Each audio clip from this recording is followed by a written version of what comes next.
السلام علیکم ورحمۃ اللہ وبرکاتہ۔ اعوذ باللہ من الشیطان الرجیم، بسم اللہ الرحمن الرحیم۔ توفنی مسلما والحقنی بالصالحین۔ جی ناظرین، آج ہم جس حوالہ سے گفتگو کرنے جا رہے ہیں وہ یہ ہے کہ مولانا طارق جمیل حفظہ اللہ تعالی انہوں نے پچھلے دنوں کے اندر نبی یوسف علیہ السلام کے بارے میں کچھ ایسے الفاظ کہے کہ جب نبی یوسف علیہ السلام عزیز مصر کے گھر پہنچے تو اس کی بیوی زلیخا نے ورگلایا۔ تو قصہ تو آپ کو سارا واقعہ پتہ ہے، تو لیکن ناظرین نبی یوسف علیہ السلام کے بارے میں جو مولانا طارق جمیل حفظہ اللہ تعالی نے جو جملے کہے ہیں وہ کافی علماء نے اس کے اوپر بات کی ہے۔ تو ناظرین ایسے ہی بات مفتی منیب الرحمان حفظہ اللہ تعالی نے بھی بات کی ہے۔ انہوں نے کہا کہ کیا مسئلہ ہے کہ انہوں نے یہ بات نبی یوسف علیہ السلام کے بارے میں یہ بات کہی ہے، آیا کہ یہ توہین عوام الناس کو نظر نہیں آتی؟ تو میں چاہتا ہوں ناظرین آپ کو وہ ویڈیو دکھاؤں اور ساتھ ہی میں آپ کو مفتی منیب الرحمان حفظہ اللہ تعالی کی گفتگو سناؤں، پھر انشاءاللہ ناظرین اسی والا سے ہم بھی گفتگو کریں گے۔ تو آئیے ناظرین مل کے گفتگو سنتے ہیں۔ لگی زلیخا نے تہمت لگائی، اور پھر جب وہ عورتوں میں بھی بات پھیل گئی کہ مجرم تو یوسف نہیں، مجرم تو زلیخا ہے، تو تھوڑی بدنامی ہونے لگی۔ تو انہوں نے یوسف علیہ السلام کو گدھے پہ بٹھا کے منہ کالا کر کے پورے شہر میں چکر لگوایا اور پیچھے اعلان کروایا، ھذا جزاء من اراد بسیدہ سوء، جو اپنے آقا سے برائی کرے اس کی یہ جزا ہے۔ یہ بازار میں نبی ابن نبی ابن نبی ابن نبی گدھے پر پھرایا جا رہا ہو، پھر جیل۔ طارق جمیل صاحب نے معاذ اللہ یوسف علیہ السلام کے بارے میں کہا کہ ان کو گدھے پہ بٹھا کر اور چہرہ کالا کر کے شہر میں گھمایا گیا۔ یہ توہین رسول ہے، یہ ہو ہی نہیں سکتا۔ اگر اس جیسی 1,00,000 روایات ہوں ان کو ہم رد کر دیں گے۔ یہ سب اسرائیلیات ہیں۔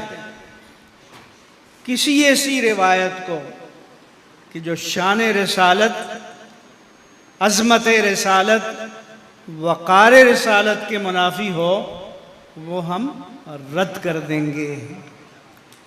اسی طرح سے جنہوں نے لکھا کہ حضرت ایوب علیہ السلام کو جلدی بیماری لاحق ہو گئی تھی، پھوڑے پھنسیاں نکل گئے تھے، ان کو کوڑے کے ڈھیر پہ لا کر ڈال دیا تھا، معاذ اللہ کیڑے پڑ گئے تھے، صرف ان کی بیوی ان کو کچھ خوراک پہنچانے آتی تھی۔ یہ ساری روایتیں مردود ہیں۔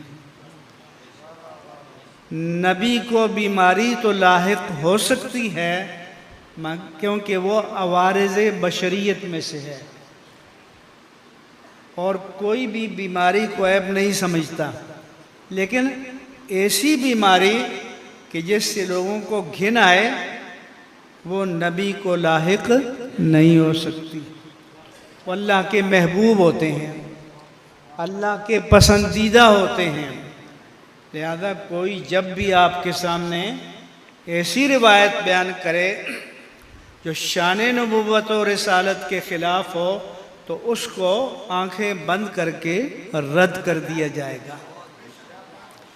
یہ آپ سب کے علم میں ہونا چاہیے۔ دوسری بات یہ کہ ہم سب کی تخلیق ایک ارواح کی تخلیق ہے اور ایک اجسام کی تخلیق ہے۔ یہ قرآن نے بتایا کہ سب کی روحیں پہلے پیدا ہوئیں، اجسام بعد میں پیدا ہوئے۔ جب اپنی ماں کے بطن میں رحم میں قرار پائے تو 120 دن کے بعد جب وجود بنتا ہے تو پھر روح پھونکی جاتی ہے،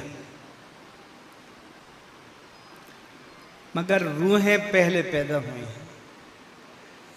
اور سب ارواح سے پہلے روح مصطفیٰ پیدا ہوئی، اس لیے آپ خلق میں اول ہیں، آپ خلق میں تخلیق میں سب سے مقدم ہیں اور بعثت میں سب سے مؤخر ہیں، بعثت میں سب سے بعد میں آئے۔ غار حرا میں جب آپ پر وحی نازل ہوئی تو یہ عطائے نبوت نہیں تھا، یہ اعلان نبوت تھا۔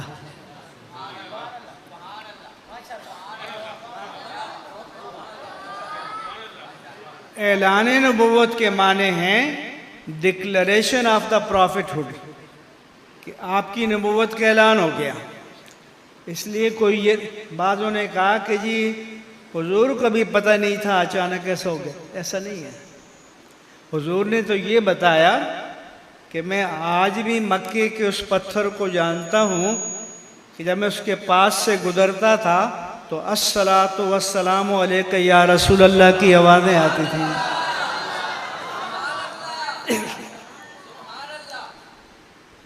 اس لیے خلق میں آپ سب سے مقدم اور بعثت میں آپ سب سے مؤخر۔ تو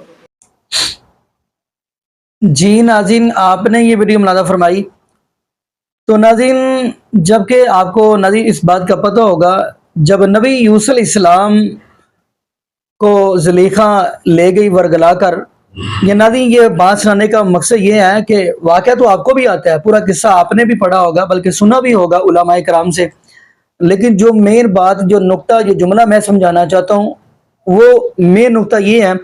خیر، زلیخا کیا کہتی ہے؟ قالت حیت لک، تو نبی یوسف علیہ السلام نے مشکل وقت کے اندر کس کو پکارا؟ نبی یوسف علیہ السلام کیا کہتے ہیں؟ کہتے ہیں قال معاذ اللہ۔ اب ترجمہ تو آپ کو بھی پتہ ہے کہ میں اللہ کی پناہ میں آتا ہوں، لیکن اس کا ترجمہ ایسا سمجھ لیں، اگر آپ میرے اوپر فتویٰ نہ لگائیں، قال معاذ اللہ، نبی یوسف علیہ السلام کہتے ہوں گے بچا میرے اللہ، تو ہے مشکل کشا کلا، اور ہے بھی تو اللہ۔ خیر ناظرین، نبی یوسف علیہ السلام کو اللہ رب العالمین نے آرڈر کیا، اے نبی یوسف علیہ السلام دوڑنا تیرا کام ہے، یہ جو 7 دروازے ان کو تالے لگائے ہیں ان کو توڑنا میرا کام ہے۔ خیر ناظرین، جو جملہ میں دینا چاہ رہا ہوں وہ یہ ہے، نبی یوسف علیہ السلام کو اللہ پاک کہہ رہے ہیں اے پیارے یوسف علیہ السلام یہاں سے دوڑ لگا دے۔ اب ناظرین بات یہ ہے، جملہ یہ ہے، نقطہ یہ ہے کہ جو حجرہ، جو کمرہ اللہ کو پسند نہ آئے، میں دوبارہ جملہ دہراتا ہوں، جو حجرہ، جو کمرہ اللہ کو اپنے نبی کے لیے پسند نہ آئے، وہاں پہ اللہ اپنے نبی یوسف علیہ السلام کو کھڑے ہونے نہیں دیتے۔ اور اگر حجرہ پسند آ جائے حضرت عائشہ صدیقہ رضی اللہ تعالی عنہا کا، وہاں سے اللہ پاک اپنے محبوب محمد صلی اللہ علیہ وسلم کو باہر جانے نہیں دیتے۔ ادھر دیکھیں، ادھر یہ زلیخا ہے، اس کا بھی حجرہ ہے، اس کا بھی کمرہ ہے، ادھر حضرت عائشہ صدیقہ رضی اللہ تعالی عنہا کا بھی حجرہ ہے، لیکن زلیخا کا حجرہ اللہ کو پسند نہیں آیا تو اللہ نے فرمایا پیارے یوسف علیہ السلام یہاں سے دوڑنا آپ کا کام ہے اور یہ دروازوں کو توڑ دینا میرا کام ہے، بلکہ یہ 7 دروازے اس نے بند کیے، قرآن کہتے ہیں کہ ان 7 دروازوں کو ایک بنا دینا رب العالمین کا کام ہے۔ تو خیر ناظرین، ایک جملہ یہ بھی میرے ذہن میں آیا، یہ بھی بڑی قیمتی بات ہے، بڑا ہی کمال کا جملہ ہے۔ اکثر لوگ آپ اس معاشرے کے اندر دیکھیں گے کہ حضرت آدم علیہ السلام کے بارے میں بھی بات کرتے ہیں، جیسا کہ ناظرین قرآن کہتا ہے قلنا یا آدم اسکن انت وزوجک الجنہ وَكُلَا مِنْهَا رَغَدًا حَيْثُ شِئْتُمَا وَلَا تَقْرَبَا هَذِهِ الشَّجَرَةَ، یعنی اللہ رب العالمین نے فرمایا پیارے آدم علیہ السلام تو اور تیری بیوی جنت کے اندر رہو، جہاں سے دل کرتا ہے کھاؤ پیو، لیکن وَلَا تَقْرَبَا هَذِهِ الشَّجَرَةَ، اس درخت کے پاس نہیں جانا۔ تو ناظرین کچھ آپ دیکھیں گے سوشل میڈیا پہ وہ یہ کہہ رہے ہوتے ہیں کہ معاذ اللہ استغفر اللہ، جی بابا جی آدم علیہ السلام نے گناہ کر لیا۔ ناظرین نبی جو ہوتا ہے وہ معصوم الذات ہوتا ہے، نبی جو ہوتا ہے وہ گناہوں سے پاک ہوتا ہے۔ اب میں یہ کہتا ہوں نبی حضرت آدم علیہ السلام سے بھول ہوئی ہے، آپ کہیں گے بھول ہوئی ہے، جیسا کہ آپ رمضان مبارک کے اندر دیکھیں کہ بندہ بھول کر کھانا کھا لیتا ہے، روزے کے اندر، روزے کی حالت کے اندر بھول کر کھانا کھا لیتا ہے تو اس کا روزہ ٹوٹتا نہیں ہے۔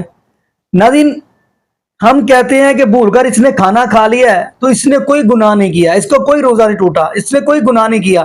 اگر حضرت آدم علیہ السلام بھول کر اس درخت کے پاس چلے جاتے ہیں تو معاذ اللہ استغفر اللہ یہ بات کہہ دی جاتی ہے کہ حضرت آدم علیہ السلام نے معاذ اللہ استغفر اللہ گناہ کیا ہے۔ نہیں ناظرین، اگر آپ بھول کر کھانا کھا لیں تو آپ اس کو اپنی طرف اپنا گناہ نہیں شمار کرتے، تو حضرت آدم علیہ السلام کے اوپر، اللہ کے نبی کے اوپر ایسی بات کیوں کرتے ہیں؟ باقی ناظرین یہاں پہ ہم دعا کرتے ہیں اللہ پاک ہمیں نبی پاک صلی اللہ علیہ وسلم کی شریعت کے مطابق زندگی گزارنے کی توفیق دے، اور اللہ پاک ہمیں 5 وقت کا پکا اور سچا نمازی بنا دے، اور جتنے بھی بے اولاد جوڑے ہیں اللہ پاک سب کو نیک نرینہ صحت تندرستی والی ایمان والی لمبی زندگی والی اولاد عطا فرما دے۔ جزاکم اللہ خیرہ، احسن الجزاء، السلام علیکم ورحمۃ اللہ وبرکاتہ۔